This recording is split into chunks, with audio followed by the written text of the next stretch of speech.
There's been people that we've had to train, they were dog bite magnets. Dogs that don't normally bite people, they just nail these people. They're just dog bite magnets. And they'll just go up to any dog, and because their body language, the dogs just bite them. Just dogs that don't normally bite. So, and these are people that will walk into cages with a dog, and you can have like 20 staff walk into a cage, and the dog's great, and all of a sudden someone walks in, the dog bites them. Why? It's body language. And one of the big things with the body language, that when you look at a dog, the first sign of a dog seeing a threat is the heavy eye contact.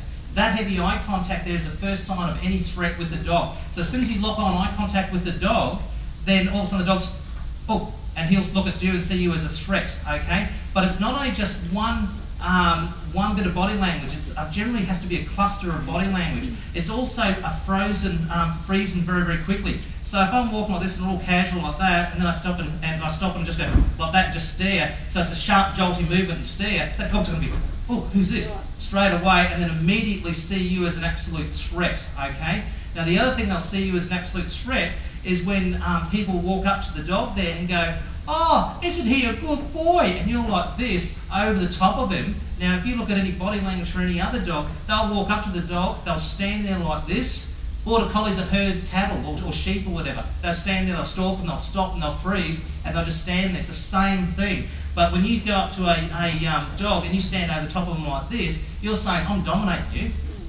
I'm going to dominate you, and that dog goes back like this, and who the hell's that? And all of a sudden, just to confirm that I'm dominating you, I'm going to put my hand on top of your head, like this. And that hand on top of the head there, for dog language, when you see two dogs walk up, one stands there, its tail's up like this, and then all of a sudden the paw goes straight on top of it. So that dog's eye contact, frozen, walks up, I'm dominating. And that's exactly what you've done.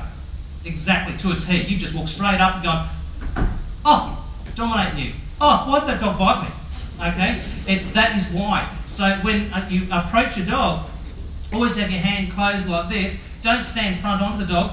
Be like, hey fella, how are you? Like this, sideways to the dog like this. G'day fella, good boy. And associate good things that dog knows from the past. Now every dog knows like no command or a sit or things like this, but they all know what praise is. Praise is good, and praise and food and balls and all these things there, all to a dog, it's all fun things. And if you can associate all those things there, you can make the difference between having a dog that wants to tear you apart to be able to walk in with that dog and do things.